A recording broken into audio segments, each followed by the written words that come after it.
Okay, good morning. Thank you for coming. It's great to see such a big attendance in today's session. My name is Vivi Vasouli. I'm a mandate manager for the European Investment Fund, and I would like to welcome all of you in today's open information session for our new mandate, EquiFund 2.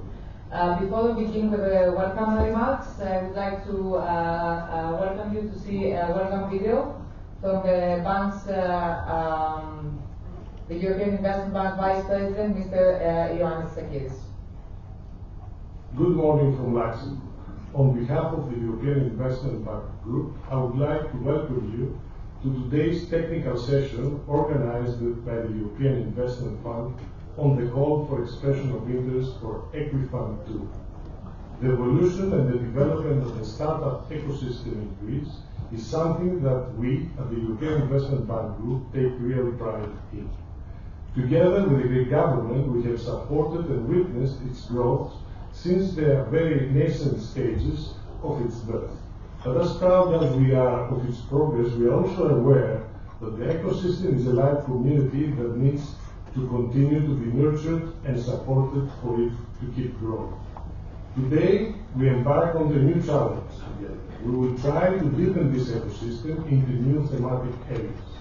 We will look for innovation and ideas that can change the world in the life science and healthcare sector, and projects that support sustainability and bring positive impact to our communities. In this endeavor, we will need the support of fund management teams that share our vision and are ready to put in the hard work to identify, believe in, and become partners to these companies in their journey to expand their businesses and reach the global markets. The call for expression of interest is the first step of this journey. I wish you all the best in the proceedings of today's conference. Thank you.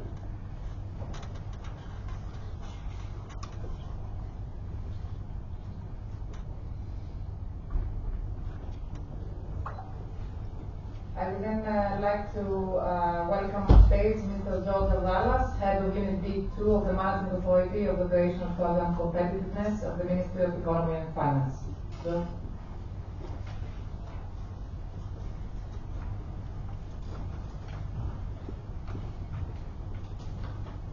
Thank you,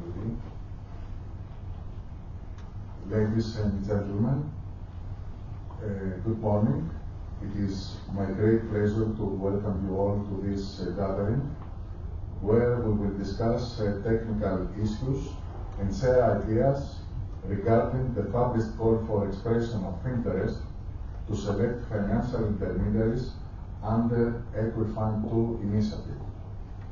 My name is George Avdalas, and I'm currently serving as Head of Unit B2 of the Managing Authority of Program Competitiveness. And firstly, I would like to highlight the significant strides we are making in equity financing, particularly through the transformative initiative of EquiFund. Your presence here underscores the shared commitment we have towards fostering innovation, entrepreneurship, and sustainable economic growth. On the one hand, the need for funding has become more urgent nowadays due to current geopolitical and economic situations. On the other hand, the constantly maturing business innovation ecosystem of Greece has led us to the initiation of the second mandate for fostering venture capital and private equity projects through EquiFund 2. EquiFund 2 is an initiative created through the cooperation of the Hellenic Republic and the European Investment Fund. It is financed by European Union and Greek state funds, namely ERDF funds under the program Competitiveness, as well as private investor funds. The objective is to facilitate access to financing, mainly for SMEs, by further deploying and developing the venture capital and private equity ecosystem. This will help to improve the innovation ecosystem, and to achieve this, a more thematic and targeted approach has been selected under the EquiFund 2 initiative, specifically in the fast-growing and dynamic sectors of life and health science, along with the sector of sustainability and social impact. Our previous experience with EquiFund has been a successful example of how to build a Greek venture capital and private equity ecosystem by using structural funds. By combining a high level of expertise, credibility, and effective cooperation between key stakeholders, namely the European Investment Fund and the Managing Authority, we have created a robust framework for growth and innovation. Let me give you some numbers. In the previous mandate, EquiFund 1, out of the 366 million investment, 937 million were mobilized for investments. These funds supported 140 companies, created 1,500 jobs, and led to 33 million in repaid amounts from 10 successful decommitments, with investments and decommitments ongoing. These achievements provide numerous best practices for both the operational program and the Greek venture capital and private equity ecosystem itself. Thank you for your attention and your dedication to this vital initiative.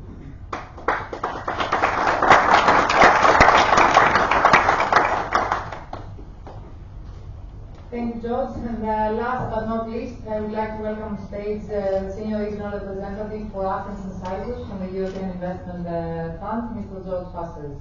George.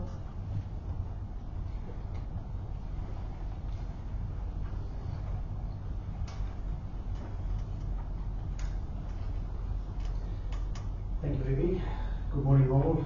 I'd also like to extend a warm welcome to all of you. I'm very pleased to see such a good participation in today's open session, which builds my optimism about the growth and the prospects of the Greek venture capital market. As Mr. Atlalas mentioned before, the new EquiFund 2, which is launched by the EIF,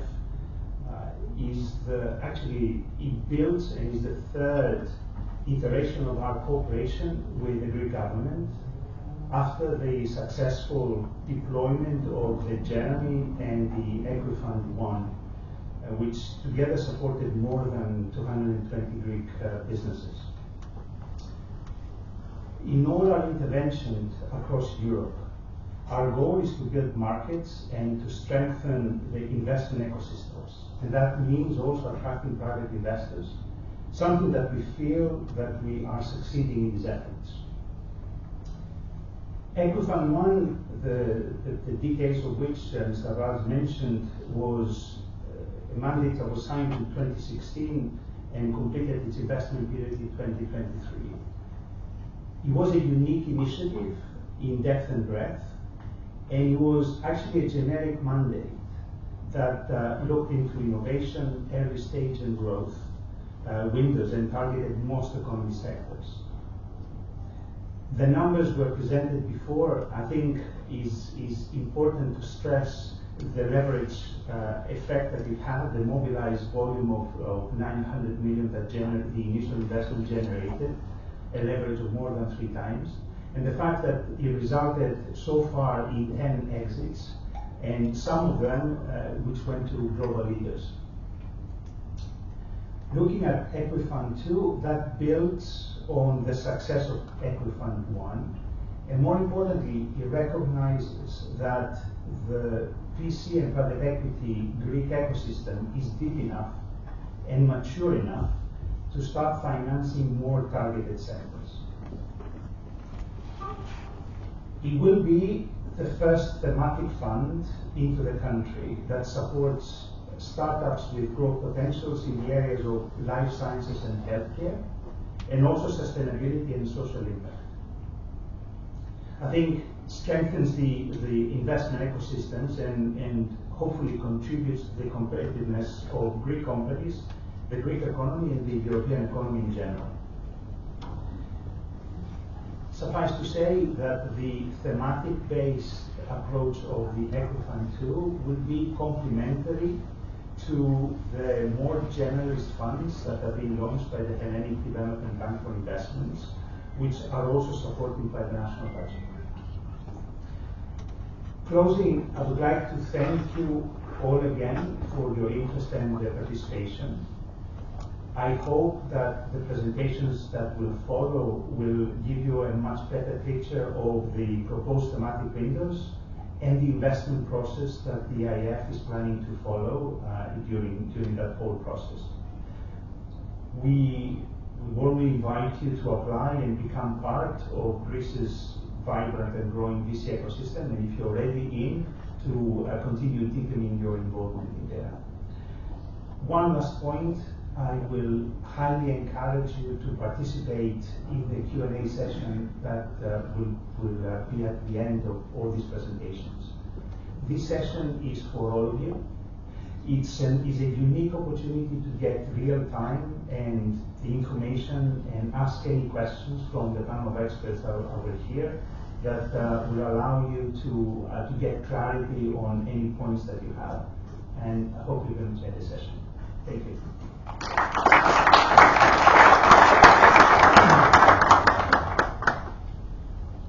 Thank you, George. Okay, moving on. I had prepared some slides myself for our mandates. I will skim through them because I think the main points have already been given in the welcome remarks. 2 points I would like to make myself. As I see, I think half of the audience, we already know each other from way back when. The other half, I think we have a new audience here that's very, very nice to see new faces in the ecosystem. So 2 points on myself, on my side. If you see the dates, I think, of the mandates and when they hit the ground, I would just like to, going back in time, I think we should take nothing for granted. I know that now we have a vibrant ecosystem in Greece that we are all very, very proud of. I don't think we should take it for granted. When these mandates hit the ground back in 2010 and 2016, finding private money on the ground was not a given. When we are talking about nascent ecosystems, people tend to make reference to nascent ecosystems in terms of finding new startups and in terms of nurturing new enterprises. But I think what is also important to note is that the nascent ecosystems always usually also lack experienced fund management teams. So back in 2010, when the Jeremy mandate started, both in Greece and in other regional countries, and Adela was actually working in some of these funds at the time, it was also a very big attempt to find good teams on the ground that also helped us build this ecosystem. It was also a struggle to find investors that knew the asset class, so it was also a process to educate the investors to trust this specific very risky asset class, especially in 2010 when Greece was actually starting to get into the big economic crisis. Also in 2016 when, well, it wasn't out of the woods yet. So that's one. Let's take nothing for granted in the ecosystem. Yes, we have something established here, but a lot of work still needs to be done. And the second one is that, as mentioned, that there are fund management teams that started in Germany, then involved in EquiFund, either by splitting and creating new teams or still being supported in the EquiFund. And there are companies that we are celebrating the exit of companies now out of EquiFund, and these companies were actually supported in the very nascent stages as early as Germany. So all in all, and I was actually discussing with some of you already outside, this is a patience game. So it needs a lot of patience for the equity ecosystem to build, for these companies to grow. And all the shareholders are very, very important parts of this game in order to help it evolve. So, the EquiFund we discussed, I think more or less the numbers are there, most of you already know it. Jumping into EquiFund 2, we are going to have an overview of the key points of the call for expression of interest. We are going to see the state aid auctions that I know are always a big challenge for most of the, especially new teams looking into our calls. And then my colleague Irene Papanikolaou will give you an overview of the life sciences and healthcare window, what falls into scope, what doesn't fall into scope. And then Adela Itraco will walk you through the sustainability and social impact window and our impact methodology. So the key points of our investment strategy for the new mandate, as mentioned, it is the first thematic equity fund of funds in the country. This is the result of ongoing discussions and cooperations both with the Hellenic authorities and the Hellenic Development Bank for Investment that actually undertook the more generic investment strategies of venture capital and private equity funds in the country since 2020, more or less. It is a key role of the European Investment Fund in Greece and all other countries where it operates to always work and deploy mandates in complementarity with the initiatives, the national initiatives that are in place. So the idea behind this mandate is that we complement the work of HDBI and other national mandates on the ground. The two thematics that have been chosen are actually targeting growth potential of the country and policy priorities. Just to give you a bit of background, as early as EquiFund, when we launched the call for EquiFund, the life sciences sector was already there, and I see people that were already in due diligence or in calls at the time. So there was already interest back in 2015-16 for the life sciences sector. At the time it was deemed that the budget was not enough, that the sector was not wide enough, the ecosystem was not mature enough to go into that direction.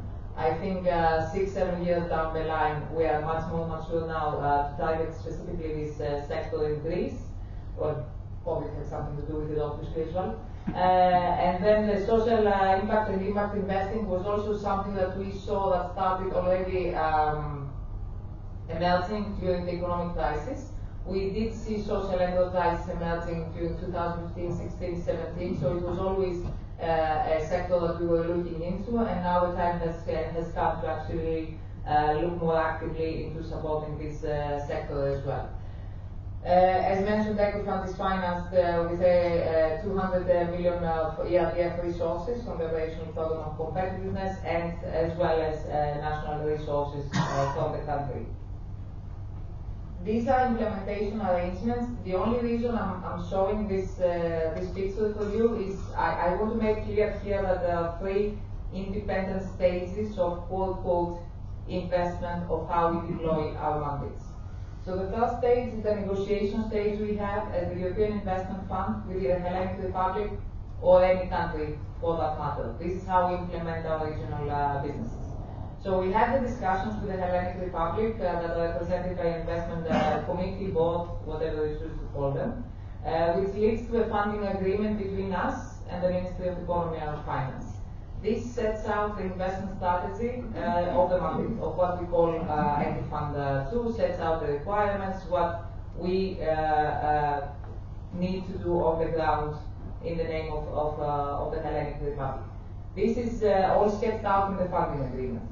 Now this cascades then down to the call for expression of interest that is now publicly available and that you see on our website. So all these requirements, what we need to do, whatever the source of financing, which is the ERDF actually needs to be met on the criteria, is already in the call.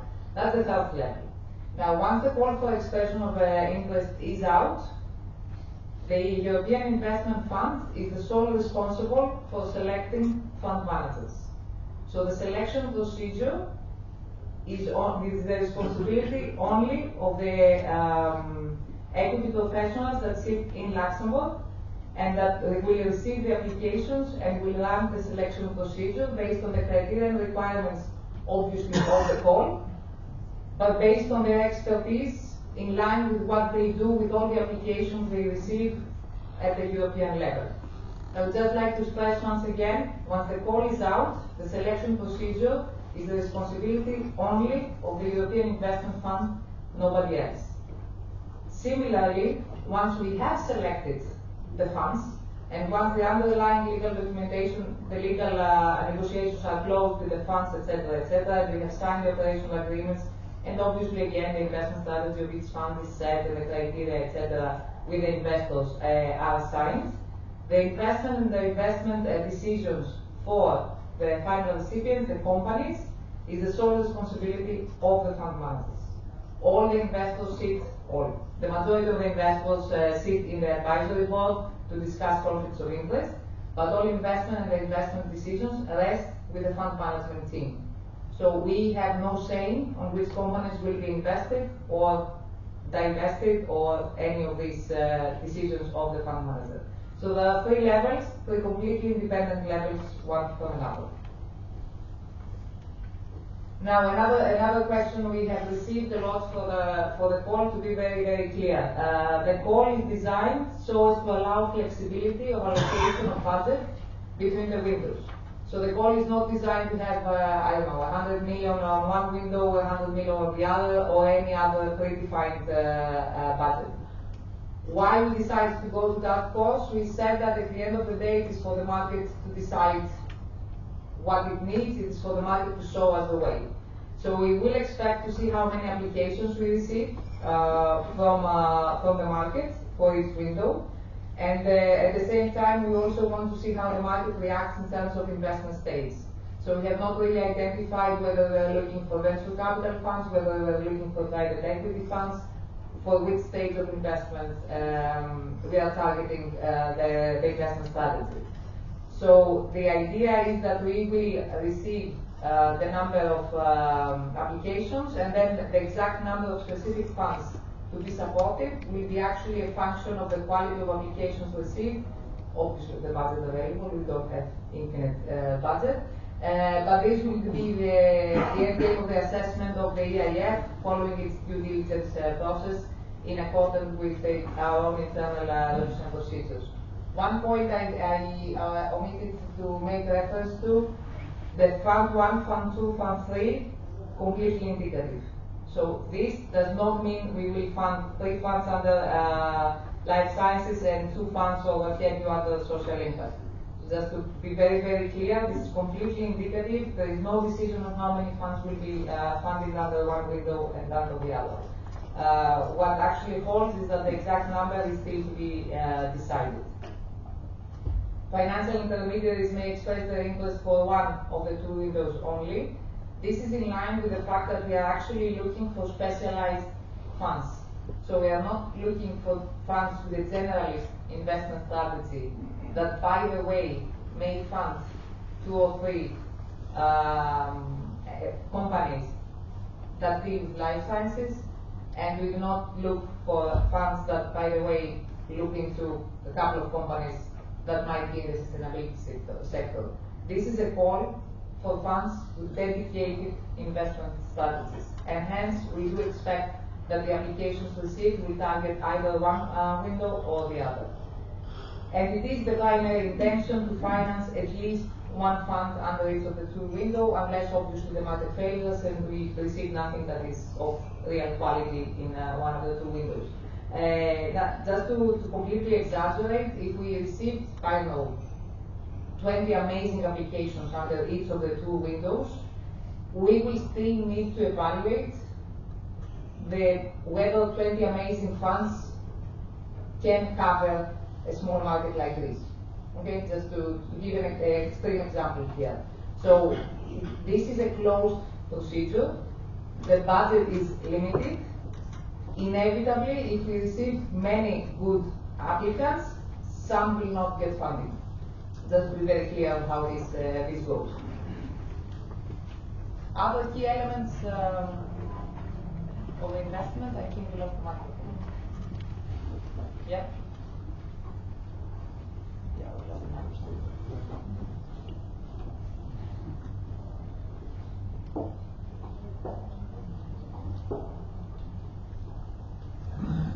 Is it still okay if I speak like this?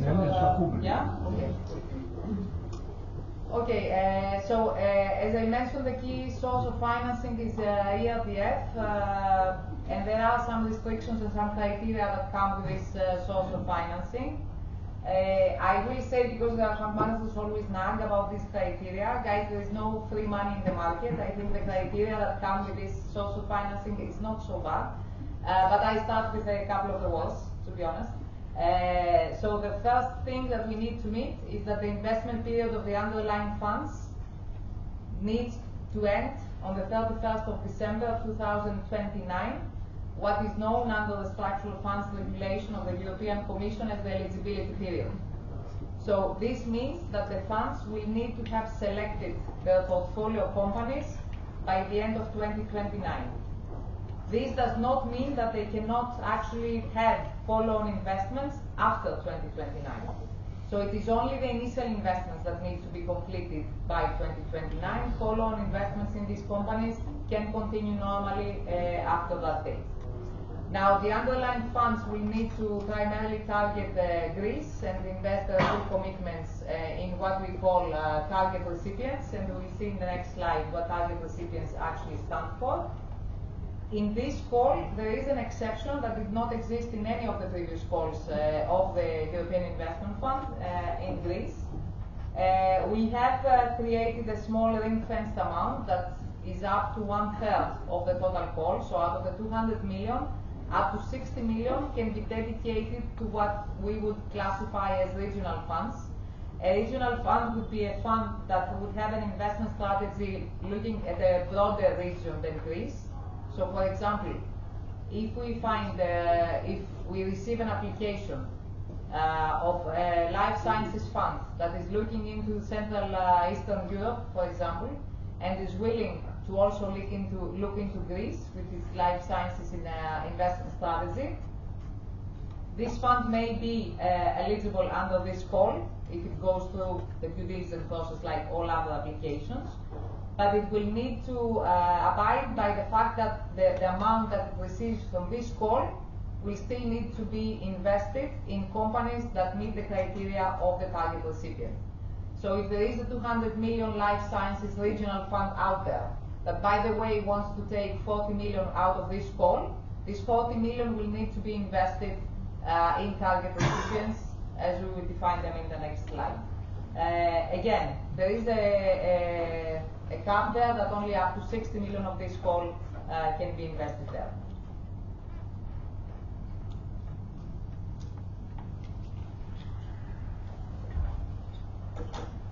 So, target recipients.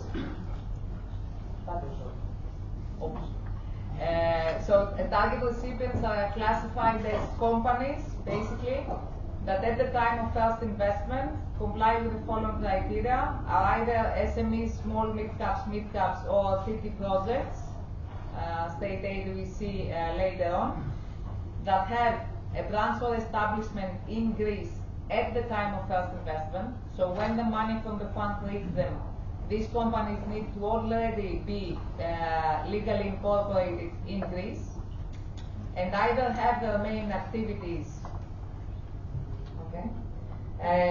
which means either have the main portion of their activities based on headcount, assets, or primary focus of their business activities in Greece, or are planning to expand their operations in the country.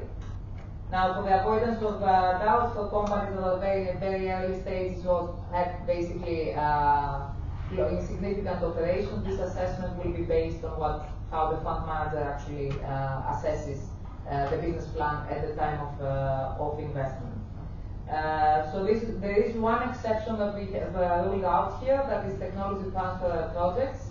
A TT project can have a caveat that it doesn't have a legal establishment in Greece, obviously, at the time of the first investment.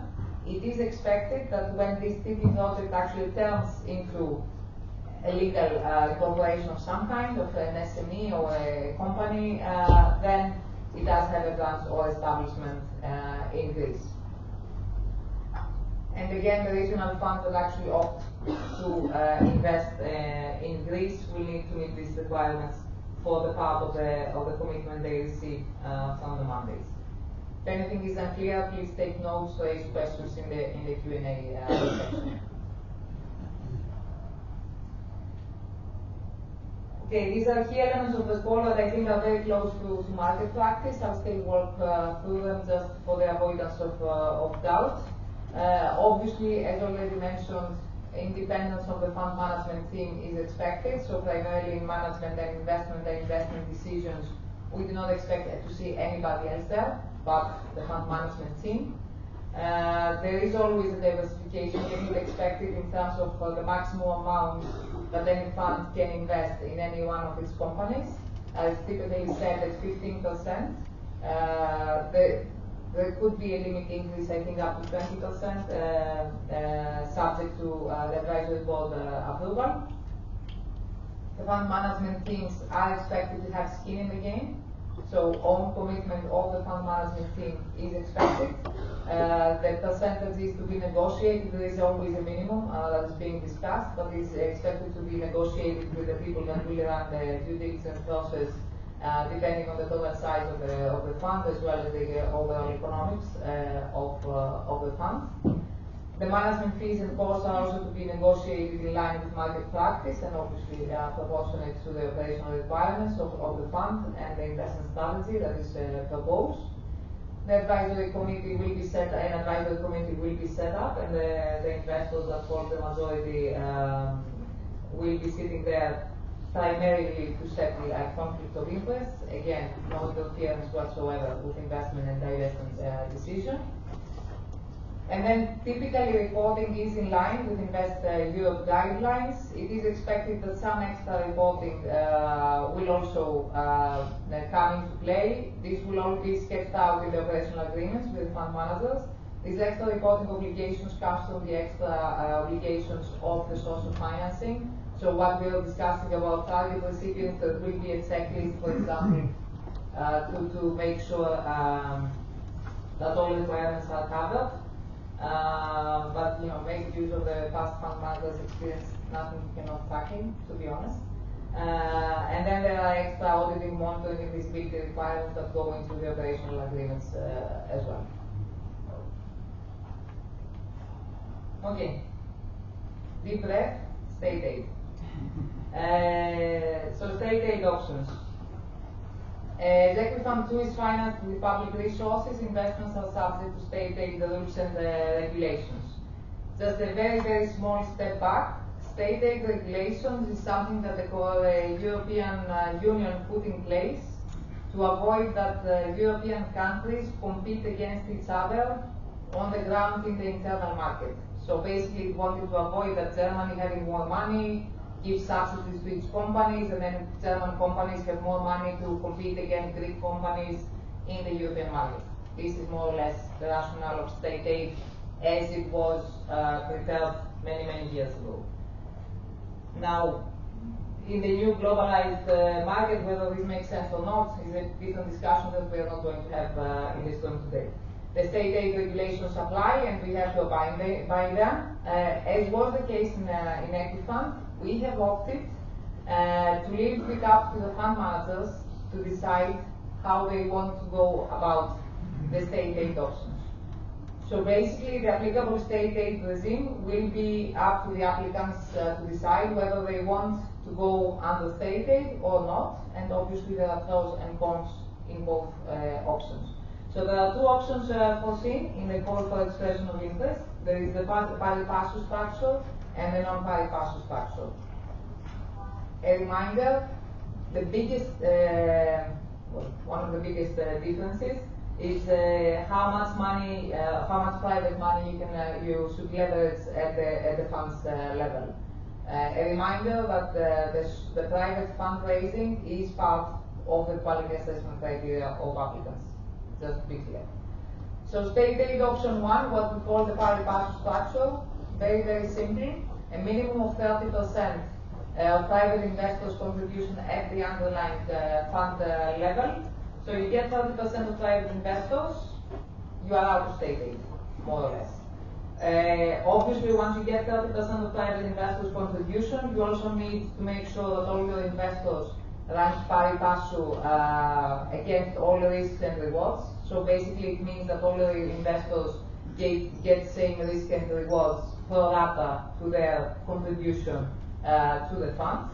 There is also a requirement that the intervention of public and private resources is always simultaneous, which we just mentioned, but it's inherent to how the equity structure works. So all investors by default contribute at the same time when the drawdown notice is sent to them, and they all get the distribution notice as well. So it's inherent, more or less.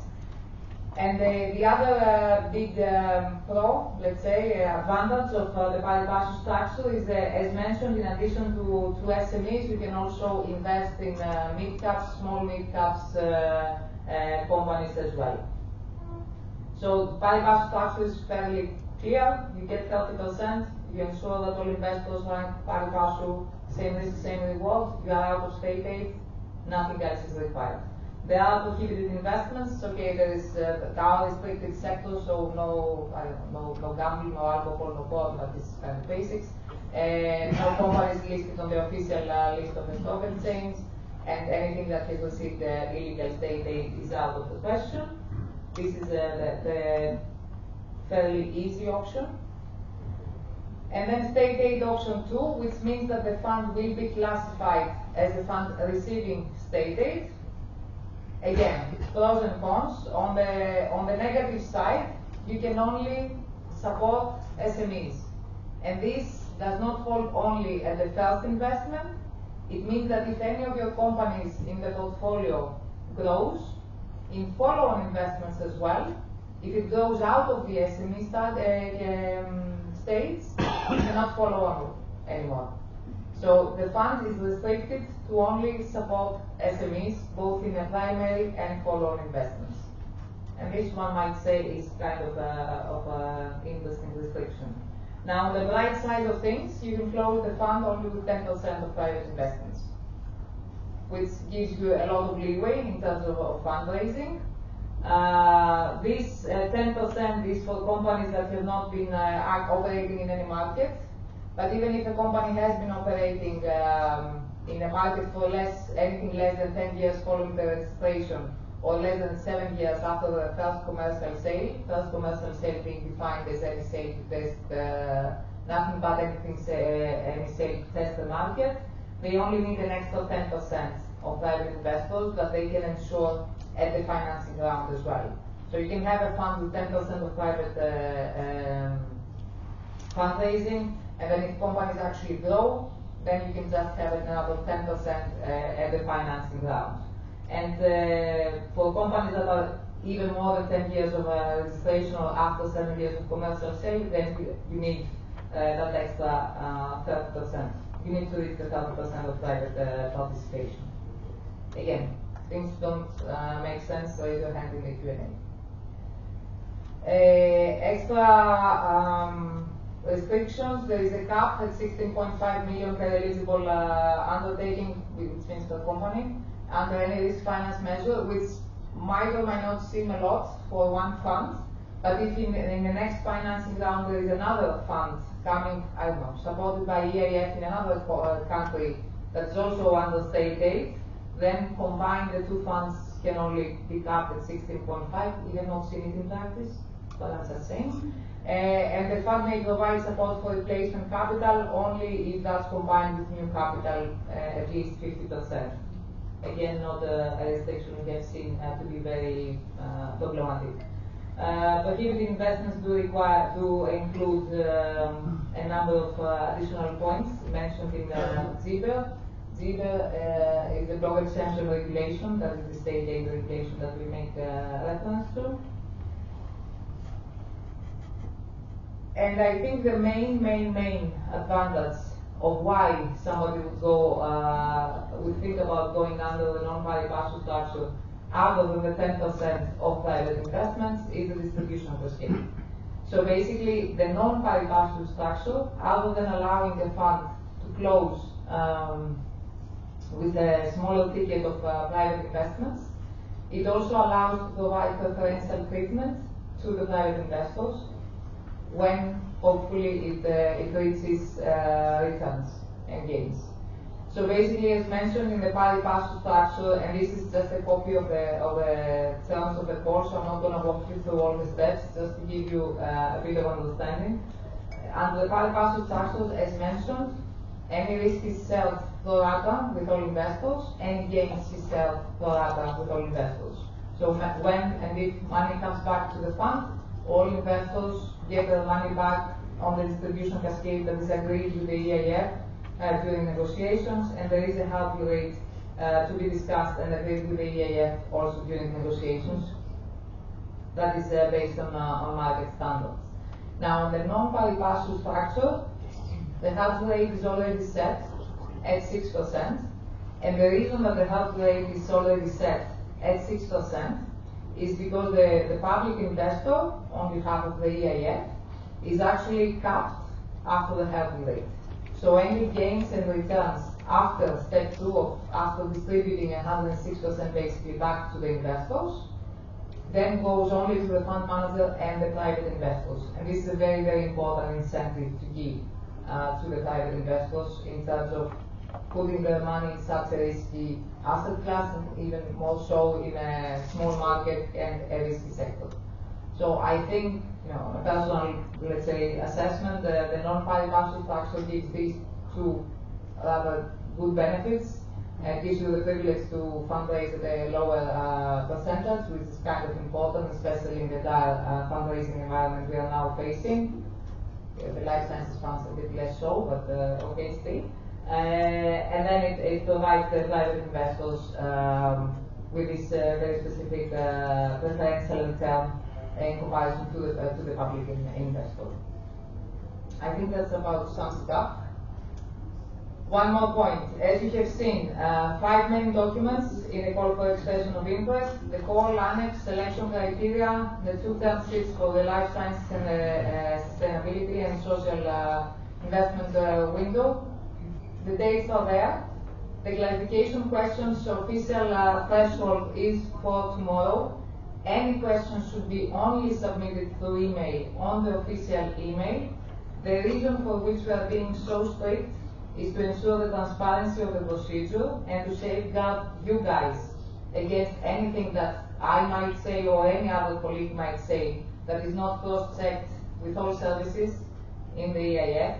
So it's very important that all potential applicants have exactly the same information on the call, and that is why when the call is launched, we do not reply any other question over the phone, over an email, unless it is officially submitted to the clarification procedure that is foreseen in the call. It is also very important that any questions you guys raise is cross-checked with all our services, because I might say something that compliance doesn't agree with, or I don't know, financial control doesn't agree. So it is very important. That is why we have such an early cut-off date, so that we can get the questions, run them through all services, so when we issue the clarification document, it is the official document that you can really rely on. The clarification document does represent an official document of the call. Please note, the call documents always supersede any other information you will see in any other site, anybody else tells you in the market, anything else you might hear. It is only the call document that you must read and you must depend on, nothing else. That's it on my side. I will now welcome Irene Nicolau to give you the overview of the life science and healthcare window.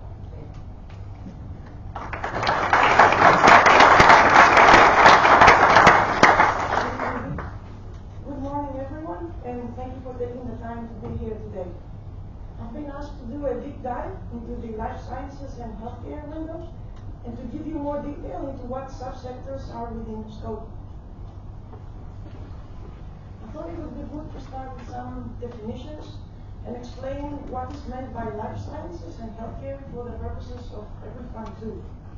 So life sciences encompasses companies operating in the research, development, manufacturing, sales and distribution of pharmaceuticals, biotech-based food, medicines and technologies, medical devices, nutraceuticals and cosmeceuticals, and any other products that improve the lives of organisms. Healthcare covers businesses that provide medical services, medical insurance, manufacturing, sale and distribution of medical equipment or drugs, and generally businesses that facilitate the provision of healthcare to patients. So the target recipients of underlying funds for the purposes of EquiFund 2 for the life sciences and healthcare window, they are expected to be involved with technologies, products, or solutions that improve the healthcare systems, prevent, diagnose, or treat disease, or promote a healthy lifestyle. And as we explained, this can be either companies, so SMEs to small and mid caps, or tech transfer projects that are prior to the company formation stage, and they originate typically from universities or higher education institutes. And again, as we explained, they meet their respective criteria for presence in Greece.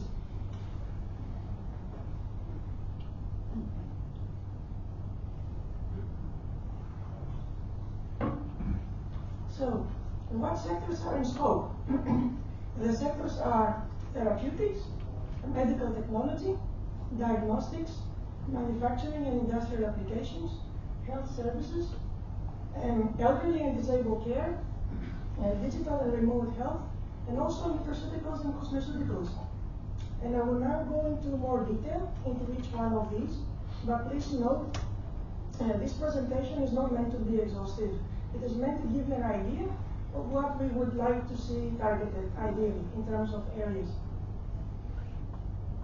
So for therapeutics, these can be any therapeutic modality, so small molecules, new chemical entities, biologics, cell and gene therapies, RNA-based therapies and vaccines, and this can be either therapeutic or prophylactic.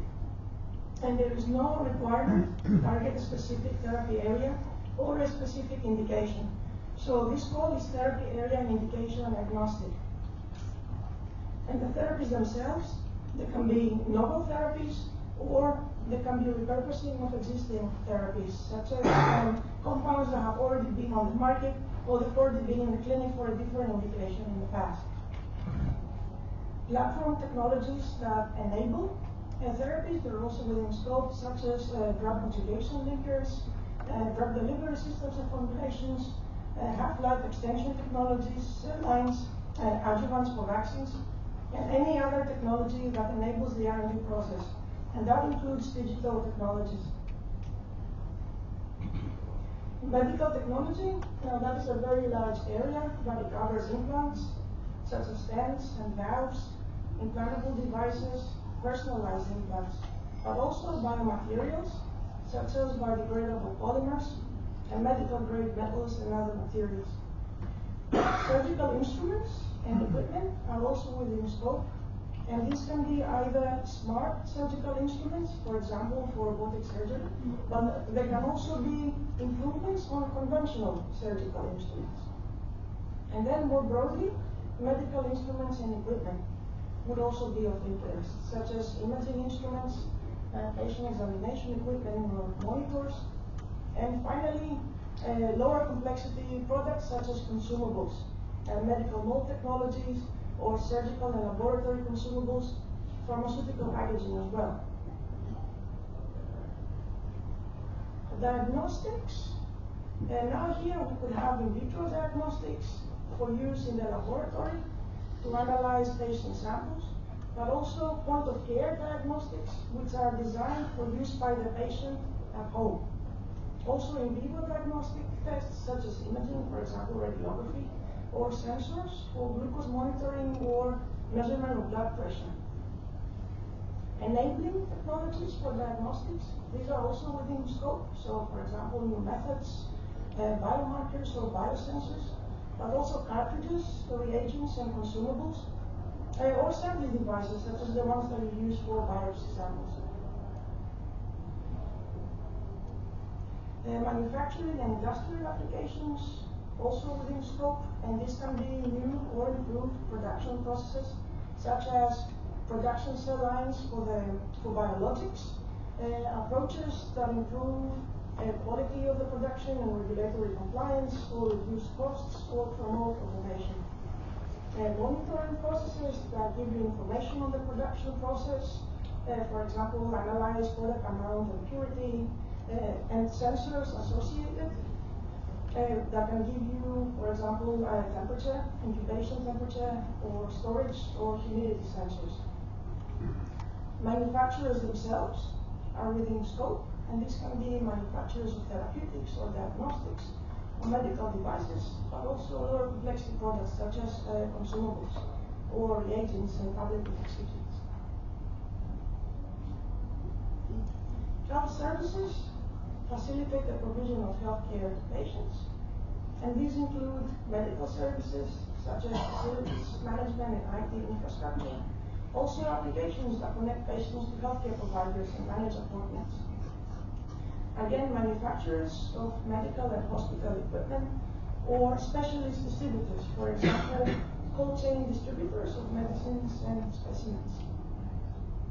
Medical insurance providers are within scope, for example, private health insurance providers for individuals or for company employees.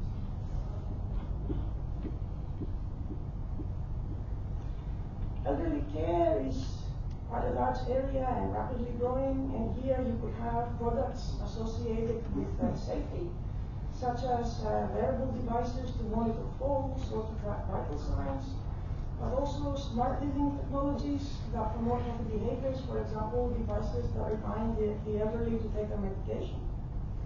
Technologies that are not targeted at the elderly themselves, but targeted at senior care providers, home care services, and care homes. For example, to provide remote monitoring of care home residents or elderly people living at home on their own.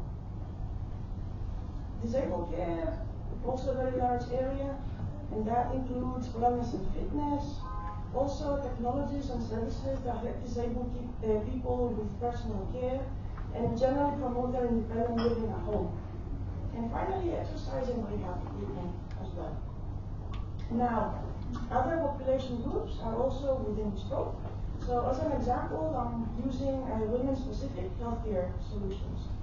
And these can include knowledge generation, for example, addressing the very large gaps that exist in women's clinical trial data and health data, or personalized treatments and healthcare information that improve the access of women to healthcare.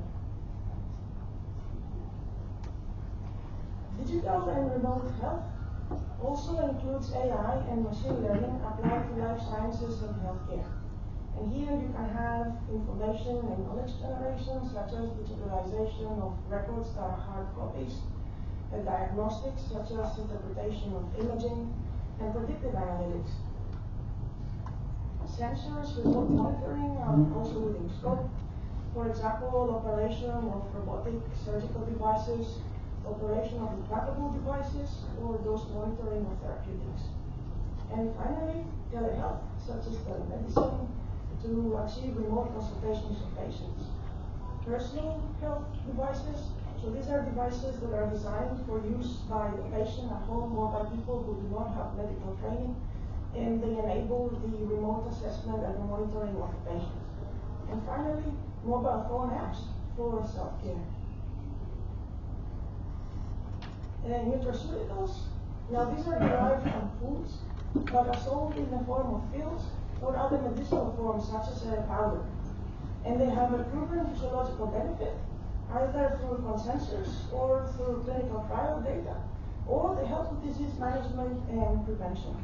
And these, they can be vitamins and mineral supplements, but also herbal products, compounds derived from fruits and vegetables such as antioxidants, but also probiotics, prebiotics, and dietary fiber.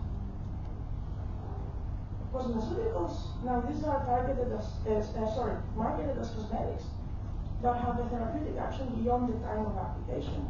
And here, typical uses are anti-aging, anti-inflammation, hairfall prevention and growth, or improvement of skin appearance, and very commonly treatment of skin disorders such as pigmentation-related disorders. And now that was all I had to cover on the life sciences and the healthcare window. I'll be more than happy to take your questions afterwards. Thank you very much for your attention, and I will hand over now to Adelaide, who will discuss the sustainability and social impact. Thank you very much.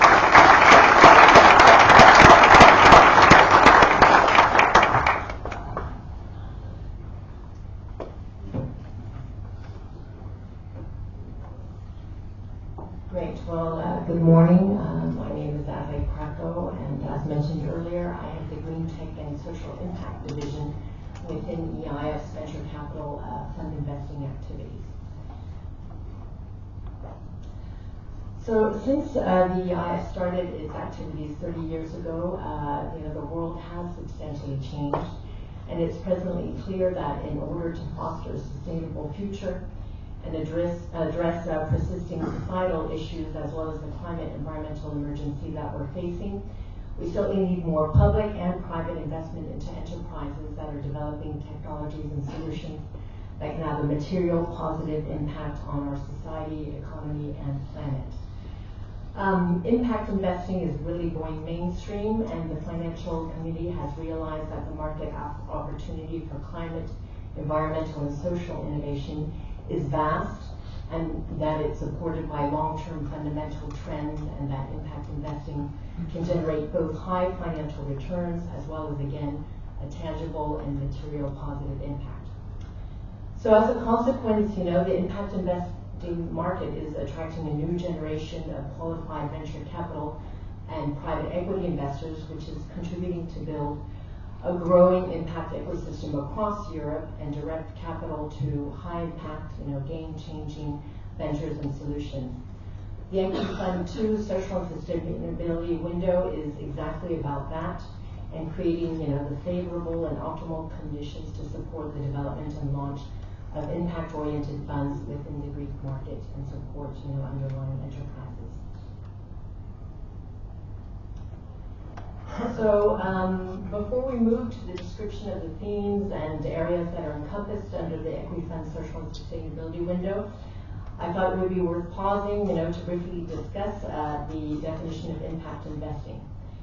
So an impact investment is an investment that is made with the intention to generate positive, measurable social, climate, and environmental impact. An impact investment needs to produce a tangible social good and provide a solution for an existing climate, environmental or social problem. On the other hand, ESG, which you may hear a lot of, is oftentimes confused with impact. And ESG actually looks at the company's environmental, social, and governance practices independently of its business purpose and activity. So to put it simply, ESG seeks to ensure that the company or business is managed in a sustainable, fair, and ethical manner. It's less worried about its business purpose and objectives. So again, ESG is about setting standards in terms of how a business should be run, whereas impact is really associated with the mission or reason of being of the business and what problems it seeks to resolve. So what is an impact-driven enterprise? Well, we have 3 keywords here up on the slide. These are the 3 values that we consider must be present in an impact enterprise. The first we've already alluded to, which is that the company must, again, have a clear intention to positively address or resolve a climate, environmental, or social problem through its business activity, products, or services. It can't really be a secondary or a collateral effect of the business activity, but really its sort of primary and core purpose. The second value is that the enterprise must seek profitability and financial returns in order to ensure, of course, its long-term viability, its independence, and its ability to support its development and growth and ultimately generate financial returns. Finally, it should also be based on a scalable business model that, again, will enable it to grow and maximize both its impact and financial performance without deviating, again, from its impact thesis and mission. So moving now to the scope of the sustainability and social impact window. Well, it's been kept deliberately wide to really reflect the breadth of the social, climate, environmental impact topics and themes. As highlighted by my colleagues, we are looking to support, both early stage venture capital funds that can back, startups in initial stages of product development and testing, as well as late-stage venture or private equity funds that can support the growth of companies that already have proven technologies, solutions, or businesses that are in the market and that need additional capital to accelerate their commercialization and growth. The Sustainability and Social Impact window aims to cover one or more of the following sum windows under which we have highlighted illustrative, but again, not exhaustive themes or topics. The first is social impact investments. The second is sustainability, environmental sustainability, and the third is social sustainability. Starting now with social impact investments, this sub-window actually makes explicit reference to the strict definition of what is a social enterprise and an impact-driven company. It means companies, again, that have a social purpose and are set up to solve a social issue from their foundation. Some of the indicative themes that would be covered here include skills and education, employment, migration, diversity, inclusion, and again, very much geared towards vulnerable groups or marginalized areas. Just to name a few examples, for example, we have Open Classrooms, which is a venture which is backed by a French social impact fund, Citizen Capital, which provides online access to education to groups that otherwise wouldn't be able to attend schooling. Or Saved, which is an Austrian social impact company backed by Impact Croissance, which provides video translation solutions for social inclusion, and particularly for the hearing impaired and refugees. So these are just a few examples of the type of companies that could be targeted by funds, but again, there are many themes covered here. Moving now to environmental sustainability. So the climate and environmental sustainability sub-window really covers all major climate and environmental themes, from energy and decarbonization all the way to agri-food technologies, the circular economy, or sustainable water and ocean innovation. To date, as we know, climate financing has been largely, geared towards the transition to a clean energy system and climate mitigation, which essentially focuses on the reduction of CO2 emissions that can help slow or stop or hopefully even reverse climate change. Both, of course, are certainly important, but there are many more themes and sectors that are strategic from a sustainability, economic, and societal standpoint. The agri-food sector, for example, has to become sustainable. We know it has a huge carbon and environmental footprint, but it also needs to adapt to the effects of climate change itself and environmental degradation. So we are seeing new innovation and tools emerging that promote, regenerative and sustainable agriculture, new farming technologies, the development of alternative proteins, the replacement of toxic fertilizers and pesticides with, more bio-based and sustainable solutions, improved crop strains that can show increased resilience, in the face of adverse weather and environmental conditions. So again, the scope is very, very broad. As we see here, the blue economy is also an important theme, and in addition to representing, the seventh world's largest economy, is also at the heart of many critical, systems, whether food, transport, energy, or climate.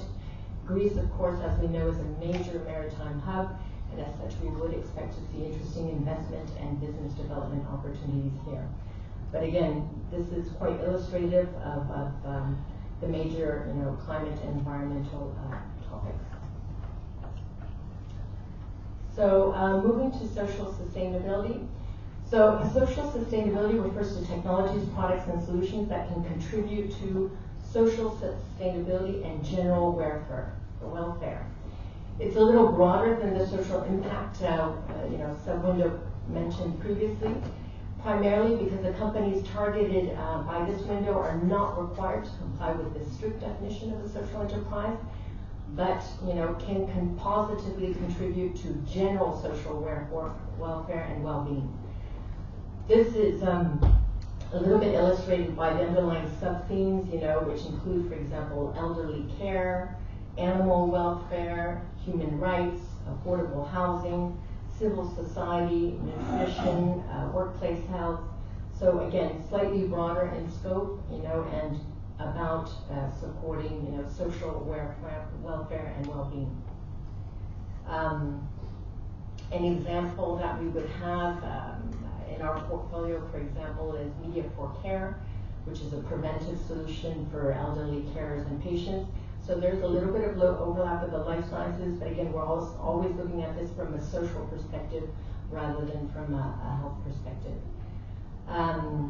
Another example would be Samari Labs, which has been supported by S-Impact, a fund based out of Poland, which is striving to implement preventive solutions for cyber harassment. So again, very broad, and there's an opportunity to support, very interesting opportunities. I was also asked, to present our impact measurement methodology. So the EquiFund, sustainability and social impact window really has sustainability and impact at its core. And as such, we will be asking that the fund-supported implement impact measurement. So as a pioneering investor in the impact space, EIF has actively promoted impact measurement. We've developed our own methodology and framework that we've systematically rolled out over the last years to all the climate, environmental, and social impact funds that we work with. Beyond measurement and reporting, this framework also seeks to align fund managers' economic incentives or their financial carry with impact achievement and performance. So the framework basically asks that fund managers, together with their company founders, define and establish business relevant impact indicators and target objectives at company level. And these impact indicators, again, have to be closely related to the underlying, impact thesis and business of the company. And these indicators and their achievements are periodically, monitored and tracked over time to again measure how they are doing over the fund's investment and take corrective measures if possible. And again, to strive to maximize impact performance along the holding period. Ultimately, the impact performance of the individual portfolio companies is aggregated and translated at fund level into an impact multiple that serves, for us to evaluate the fund's overall impact achievement and whether it's attained its impact goals. So in addition to needing to attain the financial hurdle, we also ask that the fund managers on top of the financial hurdle, achieve impact performance. And we tie a portion of the fund manager's economic incentives or carry, typically 50 to 100%, to impact performance. And for us, this really serves to, reinforce the economic and impact alignment between GPs and LPs. So let's take a closer look. So if we, look at the slide here, typically, the fund manager and GP, together with the portfolio company, will agree on a set of impact indicators. They, number from 1 to 5 and generally around 3. These indicators are really the markers which define the success and impact of the company that they wish to support and invest in. The indicators can be quite varied, range from, again, CO2 reduction to water savings, or a number of pupils that, have been supported through a learning program. They can be absolute targets such as tons saved, or relative targets, such as percentage of change or market share. All of these indicators, however, again, need to be relevant to the underlying impact mission and business of the company. So once these indicators are established, the GP and the portfolio company will agree on a target as well as a weighting of these indicators, because some of these indicators may be more or less important to the business and the purpose of the company. So once step 1 and step 2 have been carried out, the company goes about its business, continues to develop and grow, and together with the GP or fund manager, monitors its progress, manages its impact, and reports on it. The success of this individual company then feeds into the calculation of the manager's overall impact achievement at the fund portfolio level. And again, this is an example, for example, of a social impact venture that has developed an online platform to help school pupils improve their reading and learning skills. As you can see, they've chosen 3 indicators. The first being how many schools have registered with the platform. The second, the number of individual users using the platform at least once a week. And the third, ultimately the improvement that they observe in reading skills of the pupils that are using the platform. They've weighted these 3 indicators according to their importance, and again, set intermediate as well as ultimate targets that they want to reach on these indicators. By the end of the holding period and at exit, the company impact multiple is measured according to the absolute targets, and it's a weighted average, of course, of the accomplishment across these 3 indicators. And I'm sorry, it's a little hard to explain in just a few minutes. Obviously, as we progress in our evaluation process, we'll be sharing more information. But just to summarize again, at exit, the single impact multiple on a company is calculated, and then at the end of the fund's term, we look at the whole portfolio and how all companies have done, and come up with an aggregate, portfolio multiple that measures the fund's impact performance. So the single impact company multiples are weighted according to cost of investment, and they translate then at a fund level impact multiple or achievement. This figure is actually quite important because as depending on the level of fund impact performance, the manager's access to impact carry will vary. As I just mentioned, the portion of the fund manager's financial incentives or carry that are linked to impact usually are between 50 to 100%. And so, again, it's not only about generating financial returns, but also delivering true impact performance. So if the impact level, as we can see here, or multiple is above 0.8, we consider that the manager has been hugely successful in delivering on its impact mission, and it has full access to the impact carry. If it's between 0.6 to 0.8, the level of carry varies proportionally from, and linearly between 50 to 100%. And below 0.6, we consider that the fund hasn't fully succeeded in its impact mission, and the portion of carry that it would have otherwise been entitled to that was linked to impact is then donated to an NGO, typically chosen by the manager. So it's not like the carry goes back to the LPs, because that would constitute a big conflict of interest, but rather the fund manager agrees to donate that portion of the carry to an NGO. And so although this may sound a little bit difficult, it's actually easier than one may think, and we think that this methodology really helps to embed impact throughout the investment process and throughout the fund's operations. Upon screening or conducting a due diligence of a potential investment, the manager is already engaging with the company, ensuring that it understands its impact mission and thesis and how it matches onto its own strategy and what potential impact can be achieved. Once it invests, it will define together with the company founders, again, the relevant impact KPIs and targets that are brought to the advisory board of the fund for ratification and discussion. During the fund's investment holding period, the impact performance, again, of each individual company is actively measured, monitored, and managed by the fund manager together with company founders, again, to maximize performance. And finally, the progress against these impact indicators and targets across the portfolio are reported back to the fund's advisory board and LPs. So within this cycle, there's multiple opportunities for dialogue and feedback loops. Obviously, sometimes indicators can't be set in stone for the whole holding period of the company.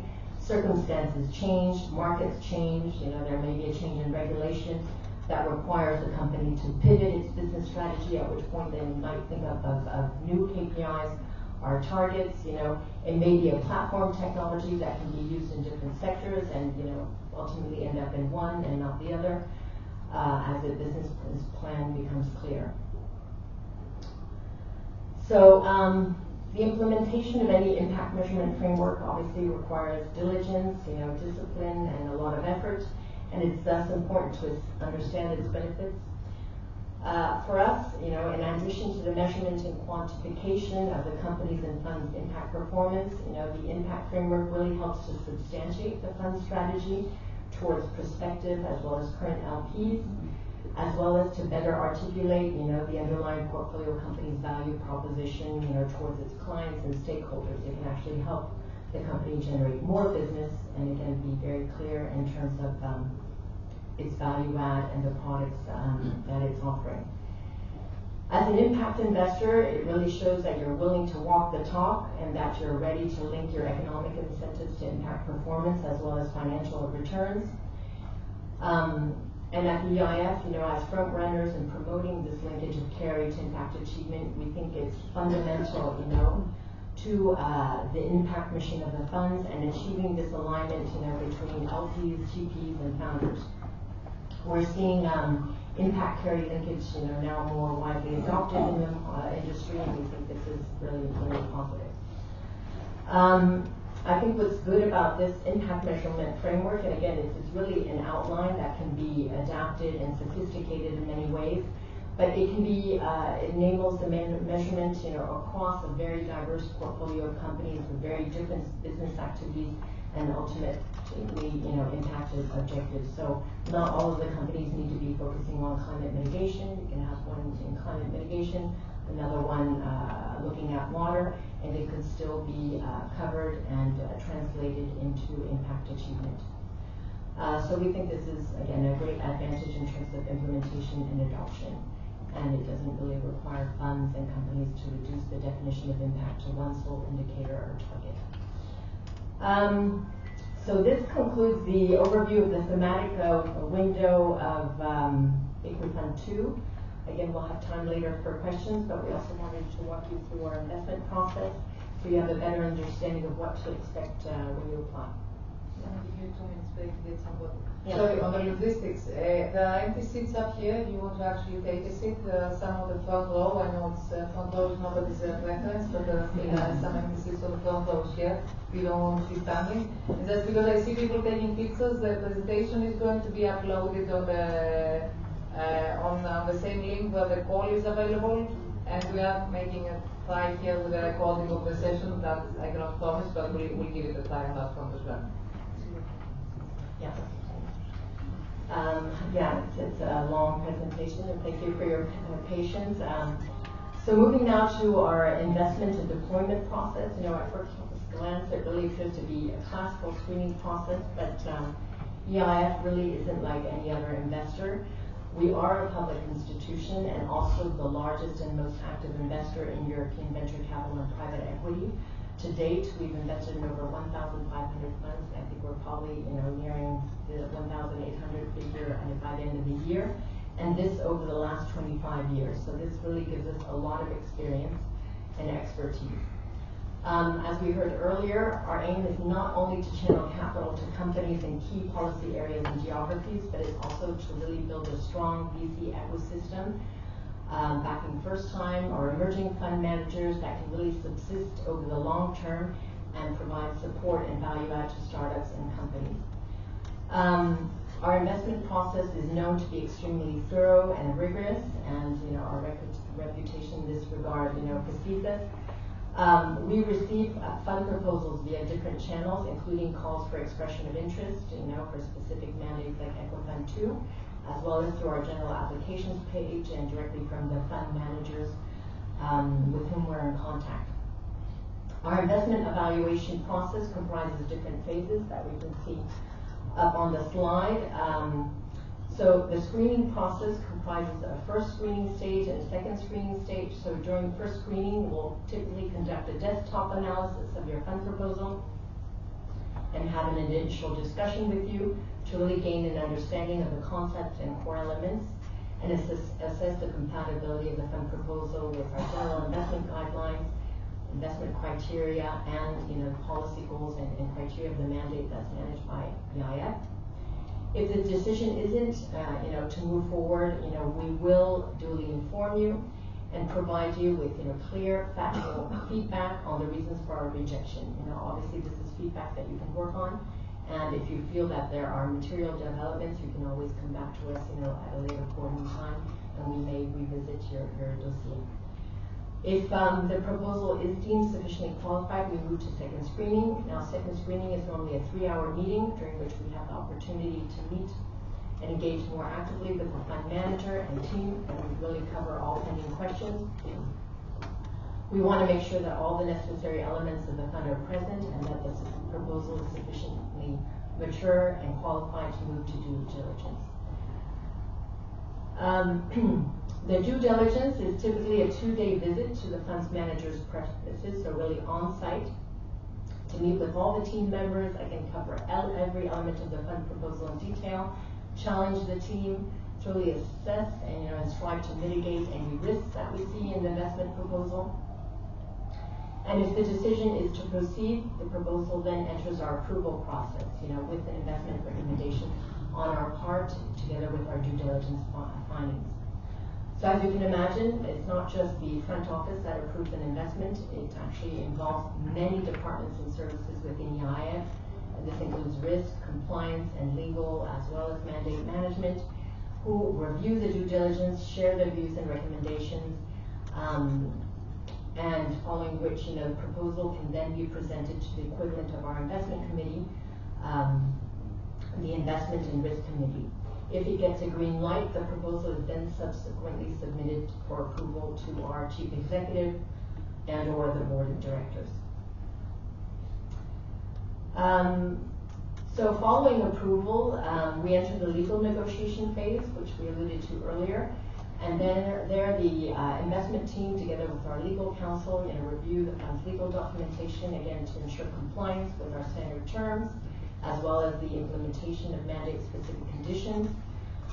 As a general rule, we seek to implement and uphold best market practices, and we are looked to by many institutional co-investors as a reference in this domain, and it's an important quality stamp. So if another investor that's looking at your fund proposal knows that we've been through your legal documentation, typically they'll feel very comfortable, So all in all, and in order to ensure the necessary checks and balances, EIF's investment process can take, from 9 up to 12 months, from screening to signature.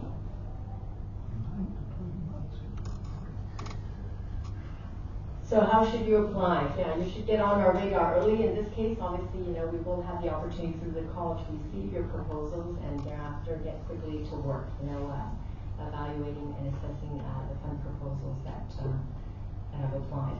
But how should you apply? So, we recommend that you first take the time to actually read the overview of the mandate and, really dig into the call for expression of interest documentation, which, as we see here, includes the product term sheets, the reporting requirements, templates, frequently asked questions.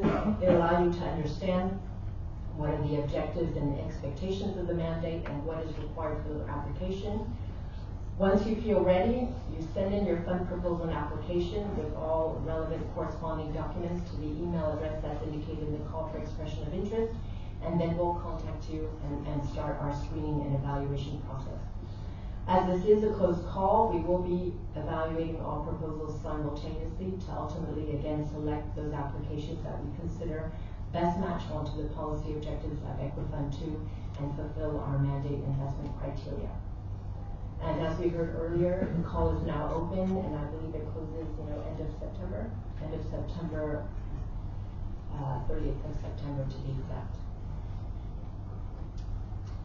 So moving to our commercial due diligence process.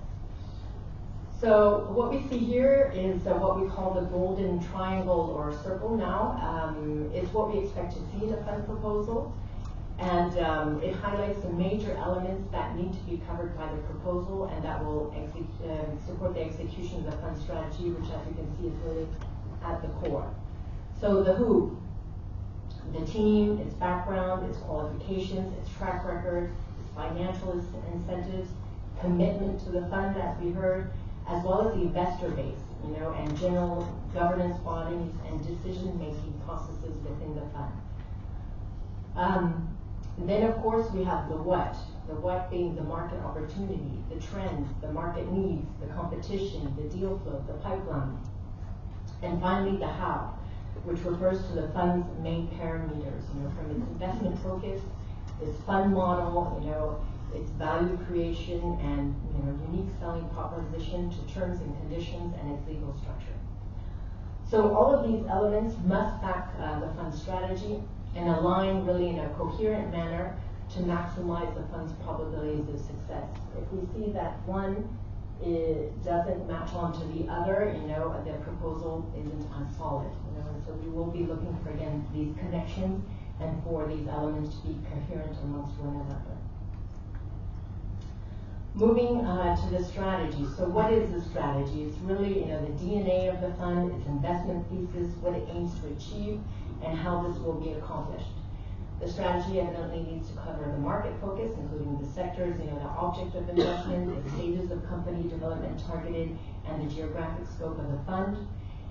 But it should also include a portfolio model that reflects how you plan to construct and diversify your portfolio in terms of number of companies and investment amounts to mitigate risk and also support, again, the development of your portfolio companies. So it'll include the planned capital allocation to investees, both at initial investment and subsequent follow-on financing rounds. As we know, unfortunately, not all investments do well, however, and so your portfolio model should also contemplate a certain level of attrition or loss. It should also include expected returns on investment in the companies that ultimately survive and thrive. So do plan for failures, pull the plug early on the losers, there are some, and double down on the winners. And that's what we'd like to see reflected in your portfolio model. Your origination and deal sourcing strategy is also assessed, again, to determine whether you have relevant access and networks to generate sufficient deal flow, not only in volume. It's not all about the volume, it's actually more about quality. So does your deal flow match onto your strategy, and is it of sufficient quality? And we talked about market depth earlier, and there is of course a connection there. We also want to understand how you'll add value to founders and companies and help them grow, whether based on your past experience and networks you can support them in critical areas such as team building, fundraising, or business development, just to name a few. We'll again, check that the investment strategy matches onto the mandate requirements, but it's also looked at in the context of the market opportunity and again, your own experience. So if there's a big disconnect between the strategy you want to execute on and your experience and the market, that won't work. I mean, as an example, if you're targeting a very early stage life sciences company, active in medical technologies, we would expect that the team has prior experience working in the field or can leverage expertise, and that of course it has access, in relationships with research organizations or tech transfer offices that can provide it, again, with relevant investment opportunities. Moving now to the what. So what we strive to assess here is that, the breadth and depth of the market opportunity that the fund proposal is covering. So is there a market need and opportunity? How important is it? What are the major trends? How does the fund proposal fit in the existing market and address current gaps? Who are the competitors in the target market segment? And what is the fund and the manager's unique selling proposition which differentiates it from the competition? So again, we'll be looking for a thorough assessment of your market opportunity in your investment proposal. So we expect you to first conduct an assessment of the market, and we will stress test it against our own assumptions during our meetings with you.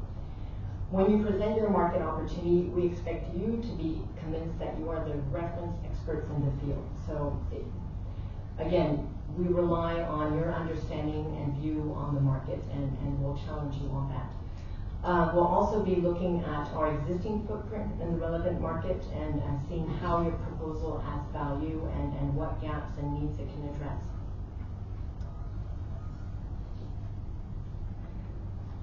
So moving to the team. I think it's clear for everyone that the team is absolutely critical to any proposal, and the who is definitely the key to a fund's success. So when evaluating a team, We'll be looking at different elements, starting with team composition to ensure the adequacy of the team structure in terms of number, seniority, and time dedication. Just as important, of course, are the team's qualifications and backgrounds and whether they align and bring value to the strategy. We typically look for a combination and complementary skill sets, including investment, entrepreneurial, operation, industrial, or scientific backgrounds. Not everyone needs to have everything, but rather as a whole, if the team brings together, again, the right skill sets and expertise. Other elements that we look at are network, so does the team have the right connections, both to get investment opportunities and help the companies with business development and exits? Does it have a good reputation? So do you have good references with prior employers, companies and investors you've worked with? Diversity inclusion. Do you have a diversity policy? So that's something we're increasingly looking at. Stability and turnover. Has there been any instability in the team? Why? Workload analysis. Do you have the right resources to manage the workload in relation to the size of the portfolio you intend to build? Do you have a legacy portfolio that you still have to manage? Succession issues. Are there any key team members that are planning to leave during the fund's duration or retire? And do you have a succession plan in place to cater for that? Incentive scheme, very important. So are all team members properly incentivized economically according to their roles and responsibilities and motivated by the long-term success of the fund? Alignment of interest. Does the team have skin in the game, as we heard earlier, through its own financial investment? And is it motivated by the fund's, again, success through an appropriate level of financial carry? Independence, we also heard, can the team hold up on a standalone basis without external parties and make its own informed, independent decisions on investments and how it wishes to run its team and the fund? And decision-making process, again, we'll look to make sure there aren't any conflicts of interest and that it's balanced with the participation of key team members and no undue influence or vetoes. We'll not only be looking at how well your team is aligned with the strategy, but also testing the team's cohesion, conducting reference calls and studying your organogram and analyzing, as you heard earlier, many elements. And we really need to be confident that the team is telling the same story and that you have all that you need to execute again on your strategy. Moving to track record.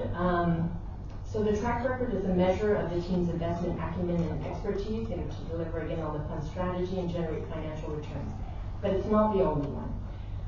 We expect all the teams to be back to have some level of prior investment experience. This experience can be of different nature, ranging from business angel investments and tech transfer to venture capital and private equity investments, both in independent institutional funds or even in corporate setups. In emerging sectors such as impact investing, oftentimes teams won't have a fully relevant or long track record. We'll thus look for investment experience in other sectors that can be transposed or other signs of market validation and value generation, such as qualified syndication partners you've worked with in investments, financing rounds of the companies you've invested at, upticks in valuation, company growth, and business development. So again, we'll ask for comprehensive evidence of your track record, via documentation. We have a track record tool, reference calls, quarterly reports, and more. And we'll again check references to ensure the validity of your track record. So it's really important to be transparent and share everything.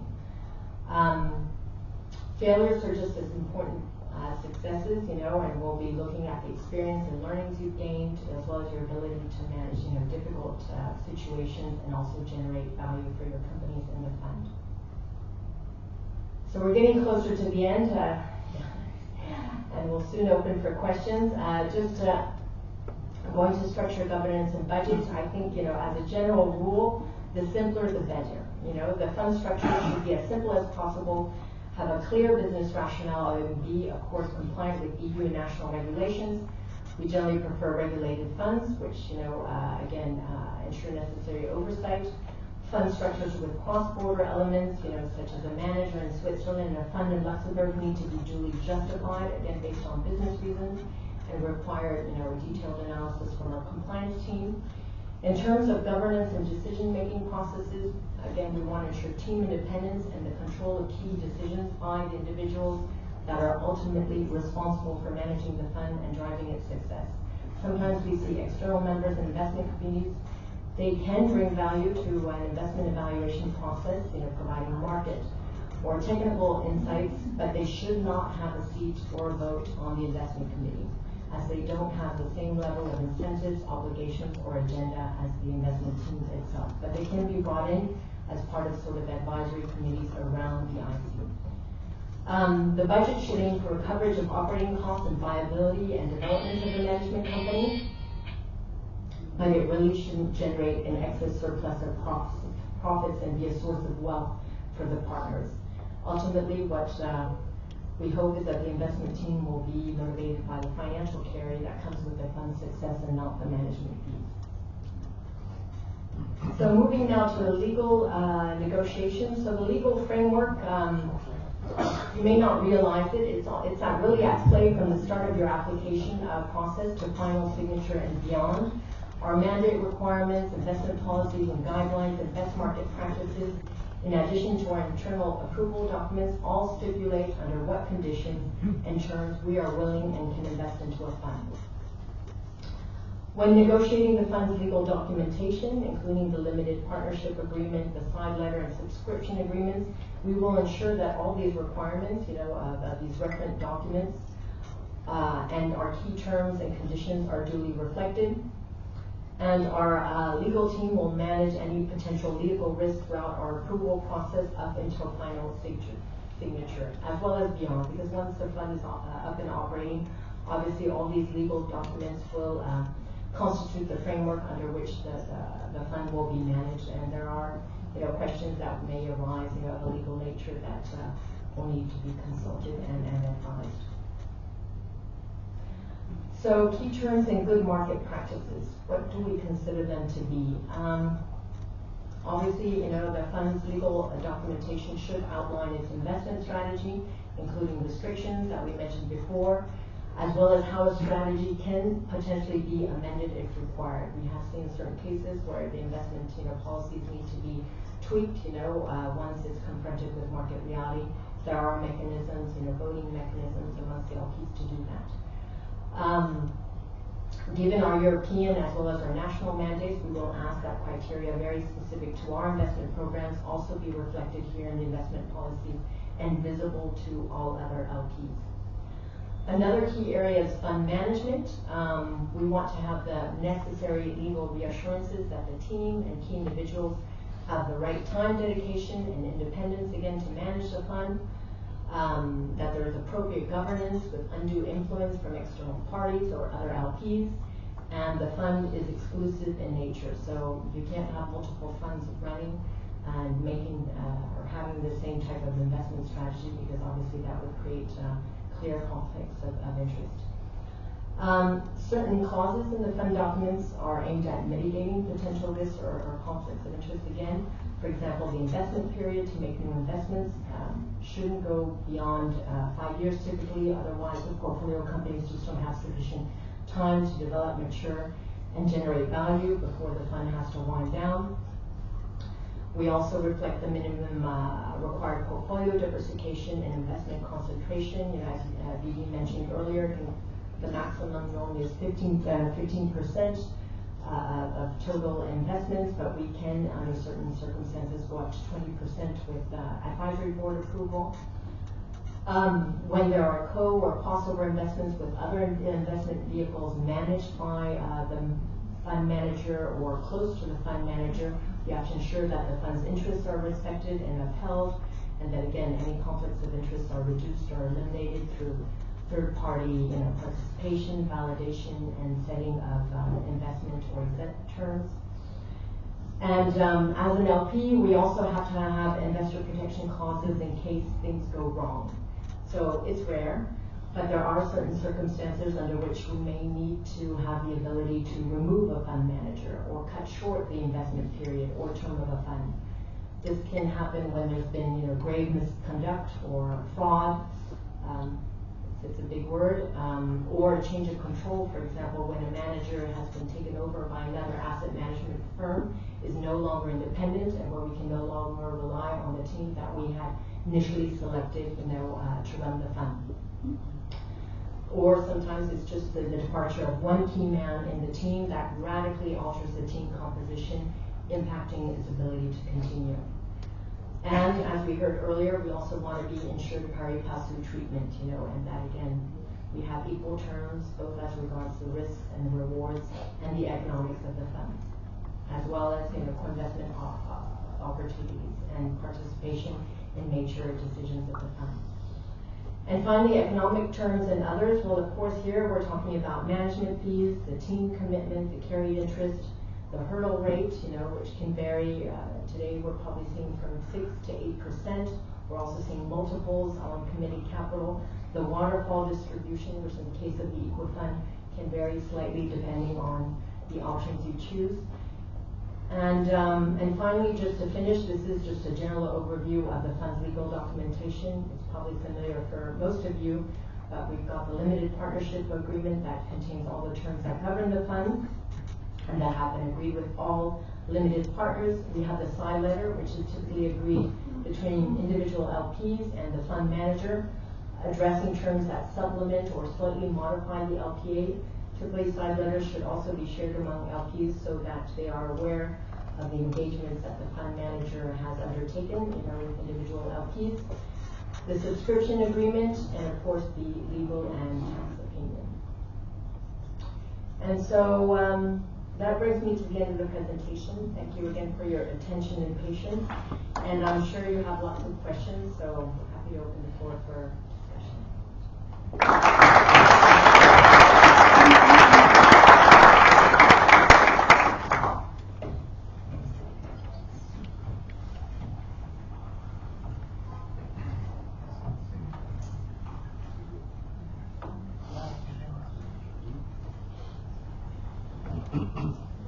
The floor is yours. Don't shy away. This is your time now. Let's see the microphone also to ask you.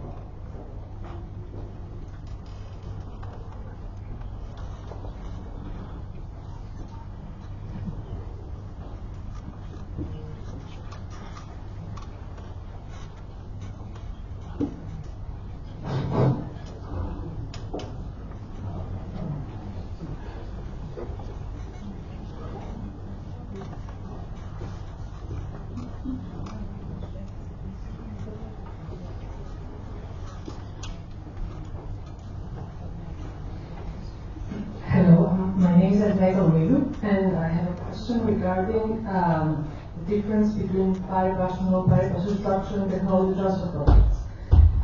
My understanding is that the funds operating under non-pari passu structure are not eligible for funding transfer projects, despite the fact that they're usually the most risky projects. So I would assume that they would need more financial leveraging from the EIF. That is my first question.